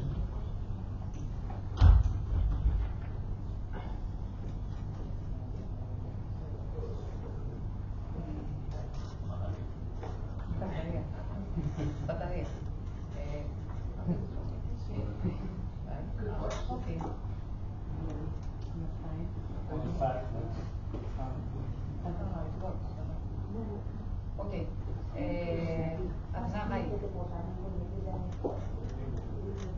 Why would you say that the non-pari passu is not eligible for PV projects? Because in the text it stated only SMEs. It wasn't explicitly said that one would assume that all the other three types of investments are not allowed. Okay. No. Got it. Fine. No, actually this was more a reference to the small mid-caps and mid-caps. So technology transfer projects, technology transfer projects are actually covered under the non-pari passu as well. Okay? So it was not clear in the presentation. But thanks for the question.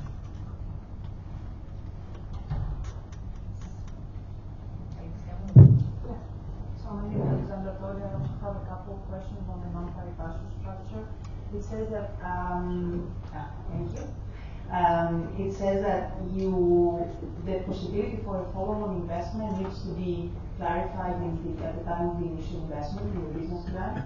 So does that mean that, for example, a company that is stipulating in their investment memo that they are going to get into break even or do not need necessarily a second financing round cannot be eligible?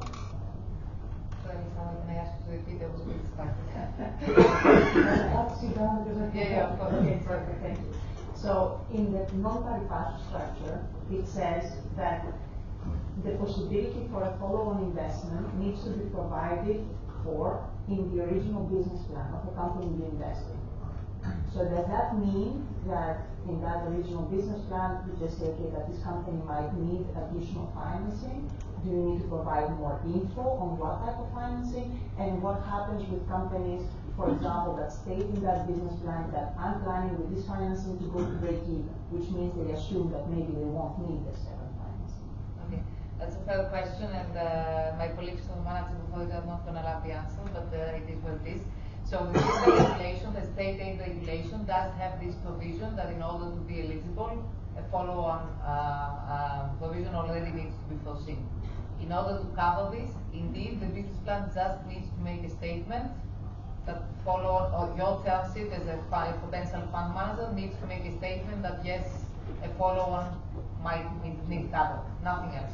Okay. So we just need to check the point there that a follow-on investment might be foreseen in the future. Nothing else. We need nothing else at the first investment. Okay. And maybe I can ask the second one already as well. It also states for the non-pari passu structure that you cannot invest in undertakings in difficulty, which I think is a little bit strange to see. So I was wondering what is the definition of undertakings in difficulty and how do you see that in practice, taking into account that most of the times we do invest in companies that are running out of money? The definition of the undertakings and difficulty in the state aid regulation, I think it by default excludes the startups for the first 3 or 4 years in their operations, basically. But if I think ideally, if you can submit the question officially to the clarification document, we can already include the actual definition of the undertakings and difficulty and what excluded, so that we can all have it, in paper, because it is a specific point in the regulation that we can make reference to. So you can just submit the question in the EquiFund email, and then we can include it in the clarification document, because it's very difficult to make reference now to the regulation. Alexandra, there is a question back there, from the beginning actually.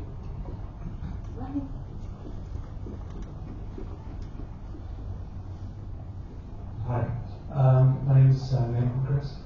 Can I ask, is there any prioritization of the non-pari passu capital for the social impact window, given that it seems to be much harder, let's say, to A, source pipeline, B, you have to jump through more hurdles on the impact side. So if the objective of non-pari passu is to, let's say, incentivize the ecosystem, is there any, in the way you choose, which applications you prioritize for non-pari passu versus pari passu? Just to be clear, and I speak also under the control of my colleagues here, there will be no prioritization between non-pari passu and pari passu funds. That said, the fundraising is part of the quality assessment. So in a world where you could have two exactly the same funds, and this holds for both windows, just to be clear. In a world where you could have exactly the two same funds, and one could raise 30% and the other could raise 10%, but exactly the same funds, you will go for the 30% because you need the extra leverage. But if you could have the exact same funds, now in reality I don't think that would ever happen. So there is no prioritization in terms of pari passu or non-pari passu for us. The options are there for the fund managers to choose. And that being said, it's true that funds with certain investment strategies may struggle to raise commitments from private investors. Notably seen tech transfer funds, they have a higher risk profile, and so as a consequence garner lower private institutional interest. Some social impact funds also may have challenges in fundraising. So we will be sensitive to that, of course, and accordingly decide, which funds could benefit from the non-par investor transfer.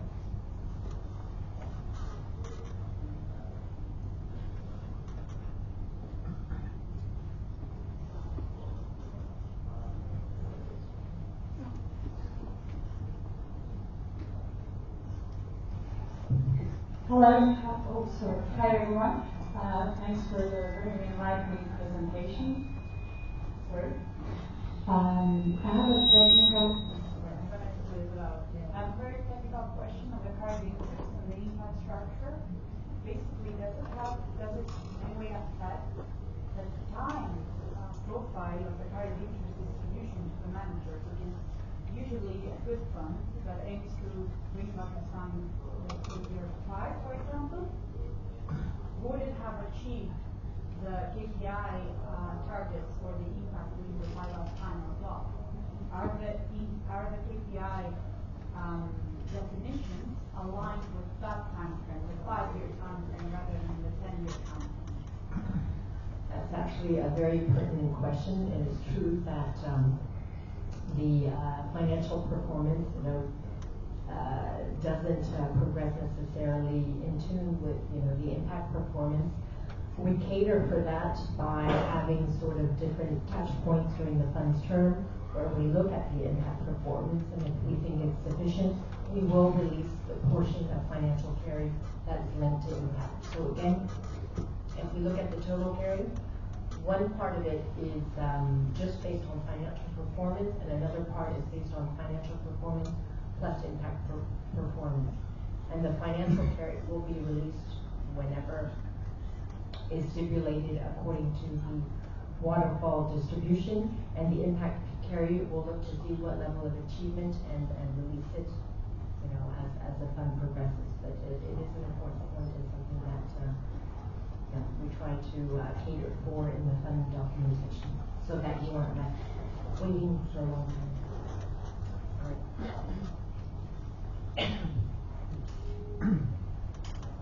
Hi, my name is Simos Simonides.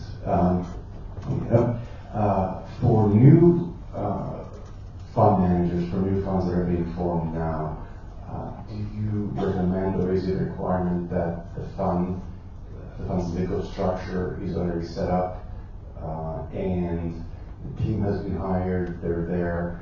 I'm asking that because in the due diligence it said, part of the process is you come on site and you interview group. So I assume that means, yes, you should have your team up and running, by the time of the due diligence at the latest. Thank you. I would say that not necessarily. At the point of the due diligence, we will want ideally to see at least hiring plans. You don't need to have the team in place, but to see what plans you have to hire, for example, a first closing or subsequent closings, because typically depends on the fundraising. And similarly with the legal structure, we just want to know what the planned structure is and not necessarily have it in place. Thank you. And I would just compliment that even though the team may not be fully in place because of the chicken egg situation, we do want to know the who's who, so the sort of senior team members that will be on board once you reach a first closing. So there we will be prepared. And there may still be gaps, but of course, again, if you explain what those are and what your recruitment plan is, and if you're already interviewing people with the appropriate profiles, that's something that we can take into consideration. On that, I think it's really for the social and sustainability window. I assume Article 8 will be expected. It's in the name. But what is your viewpoint on Article 9? So Article 8, is certainly the minimum. We don't necessarily require Article 9, but we do ask for Article 8. Are we asking for Article 9? No, I don't think so. No. So we do ask for Article 8 plus, which means that you will be expected to implement, impact measurement and set objectives. Article 9, we do understand that it requires extra disclosure and reporting requirements, and that it does represent a cost burden. So in principle, it is not an absolute requirement, but I think we'll refer to the mandate to make sure that I'm not speaking out of turn. Yeah.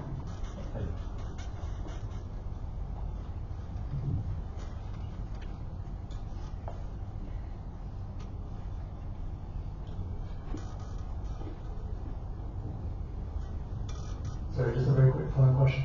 On the private capital, either for private or non-private, so is there like a minimum diversification of that? Let's say you have one anchor investor, especially in like a harder mandate. Would you like to see more than one anchor investor, or how many typically would that require? We don't have a specific requirement on anchor investors. What's true is that depending on how important they are, they can have ultimately an influence on the governance of the fund. So anything above 50%, has to be looked at closely and catered for. With again, we start looking to the majorities required to approve certain decisions in the fund. We may ask that investor not participate in certain decisions. So again, it's only if it's a very substantial investor that kind of exceeds, the majorities in the fund. Otherwise, we don't have specific requirements.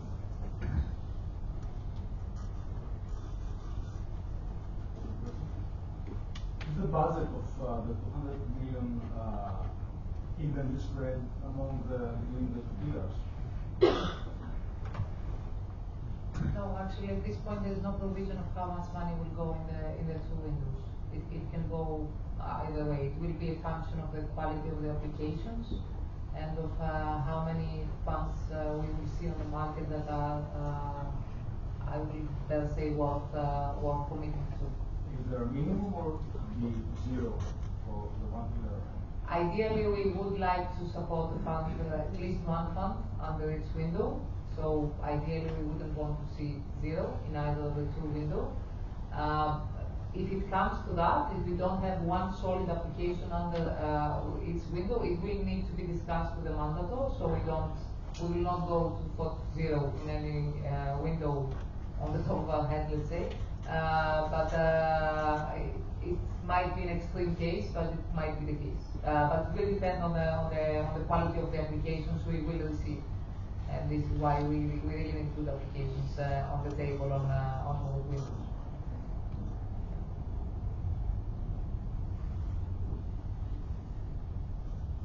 Will we give you a couple of more minutes just to...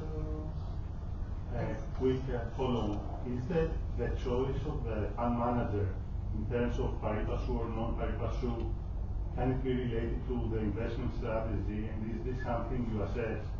And what I mean by this is, if an investment manager has chosen the non-pari passu, and you think the investment strategy could be supported by the pari passu by more private money, does this come into your let's say scoring? Could it affect your decision? I will say this as a personal opinion, and I speak under the control of my colleagues. I cannot see how the pari passu or non-pari passu can come into the investment strategy. The ease of raising private money. So if an investment strategy, you believe, could raise the 30% and aims to only raise the 10%, could this be a consideration? Okay, in a theoretical scenario, somebody could go for the non-pari passu just to provide a preferential return to the private investors. Absolutely. So somebody could, in theory, also go for, I don't know, 30% of private investors, or they might already have secured the 30% of private investors, I'm just saying, but still opt for the non-pari passu structure just to give a preferential return to the private structure. This could also be an option. For us, this is not something that will be punished. If the two options are in the call, they are equally treated. Just to be very, very transparent here. So if a fund manager, if an applicant wants to give a preferential treatment to the private investors, but they already have 30% on the table, it's fine. There are two options, the two options are equally treated. And if you have two funds exactly the same, one going for the pari passu, one for the non-pari passu, you will not have a preference based on the strategy. Well, if they're exactly the same, we will have to make a choice at some point. So I'm really saying, but yeah, on that. Because in that yes. case, you would go for the non-pari passu program. Yeah, but in reality, we never have two exactly the same funds, so it's very difficult to Two exactly the same stuff, aiming the same. We will have to find another diversification fund. There's one here and one there. Question for an up-and-running fund that has sustainability strategy and is looking forward to a second closing. Is it eligible to apply? If the strategy falls under the sustainability window, and if the fund is already running or willing to run with an impact methodology, etc., it could potentially apply. I don't know. I can't recall now. I mean, if we're meant to participate in the first closing, we have to check against the mandate requirements. But how far are you into your subscription period? Just also to get a sense, are you very far along, or? Sorry, could you ask again? We'll have to check the mandate requirements to see whether we're meant to participate in the first closing, but just also to get an understanding, how far along are you in your subscription period? Have you just launched, or? Yeah. Okay. I would think that in principle, it could be something you can look at, but again, we'll double check against the. But just if I may ask, for these kind of questions where we need to double check, because I don't know if, for example, there are already two investments, these two investments might not be eligible for the mandate. For any kind of these questions, because we cannot follow up on these questions, please submit an official question under the official clarification procedure, so you can actually do the work officially and reply officially, because this, whether any investments that might have happened in between are eligible, we need to check against the eligibility criteria of the mandate.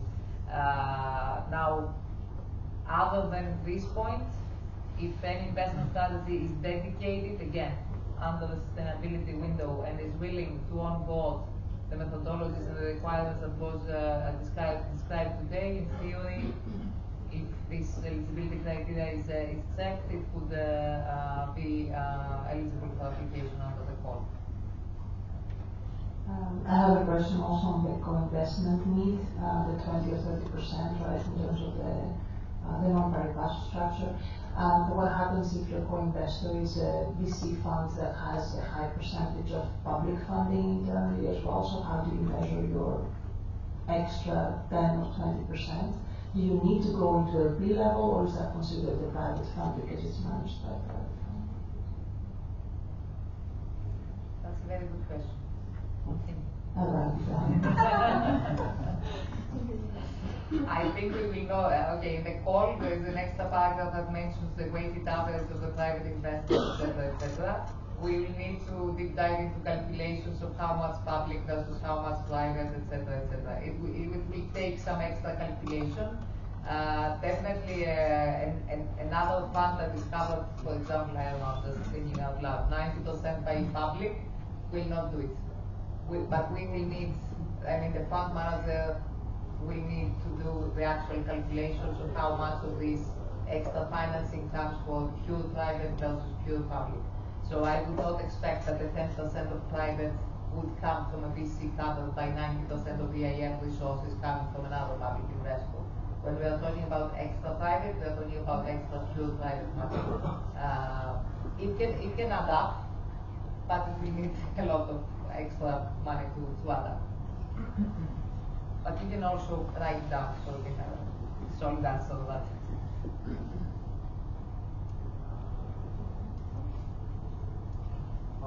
Hi, I wanted to ask what instruments fall under the category of quasi-equity, apart from convertible debt. Would you consider, for example, revenue-based loans or debt with special rights?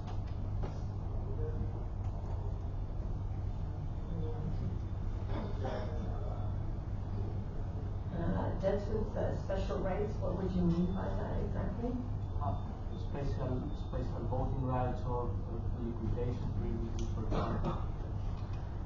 typically, again, when we refer to quasi-equity, it means that it's taking a risk equivalent to equity. So obviously convertibles do that. The second one you mentioned, revenue-based, we have to look into it. It's not something we see very often, but we could look into it. So it could be a question we may also address. According to our documentation, typically it's for convertible loans that ultimately, have the intention to become equity.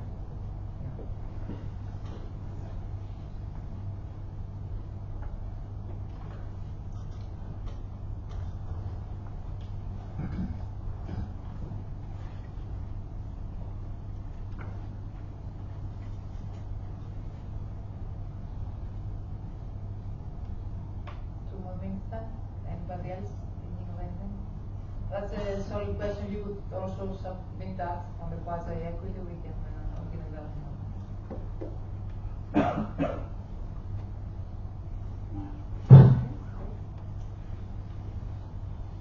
Hi. I would just like to ask for a specification on the regional funds, which you said fall under specific provisions. So if there was a Greek fund with a strategy investing in Greece, but also across Europe, would it fall under the same specifications? Like how do you discriminate a regional or a non-regional fund? Is it based on the strategy, specifically on the geographic strategy? If the investment strategy by default covers more than Greece, so if it could fall under the definition of the regional fund. But the idea here, just to be very clear, what was being discussed is to bring expertise on these specific sectors from abroad to Greece. So we are looking into funds that can bring expertise in these sectors towards Greece. So to the best of my knowledge, and I might be wrong, we do not have a specialized life sciences fund in Greece as we speak today. If we do have a specialized regional life sciences fund investing in Greece and abroad, it would be eligible for the call or for the sustainability window. But the idea was actually in reverse, that if a specialized fund operating in either of the two windows would be interested into looking into Greece and bringing their expertise into Greece, we would open the opportunity to get this expertise on the ground.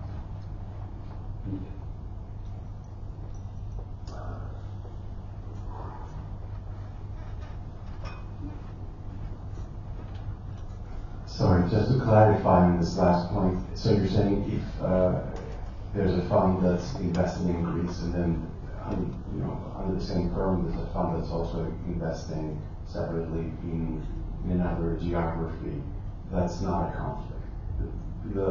The applicant would be running the fund that's investing in Greece, but if they also have an additional fund that's investing in the US, is that what you're referring to in this last question? Not really. So you mean you're referring to a fund of fund now that has two structures underneath it? Yeah. The structure? No. I don't think it goes back to the other comment, but what we would look at there, of course, is that the two fund lines are independent and very distinct in terms of strategy, that they have dedicated teams, and make sure that the fund that's investing in Greece has its own standalone identity, if I can put it, and then again, dedicated team that can run the fund. I think that's on the potential to have a fund of funds with two separate funds, one looking into Greece. If I got the other question right, was whether the regional funds would be from a fund in Greece looking outwards rather than the other way around, not for a fund of funds. So I think both very valid questions, but I think kind of separate ones if we got them right. Thank you.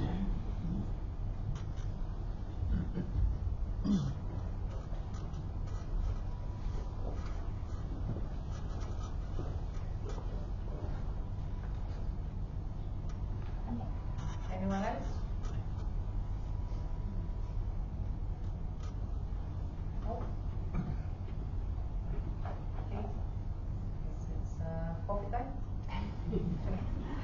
Okay, guys. Thank you very much. See you all outdoors, I guess. Thanks a lot.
Muy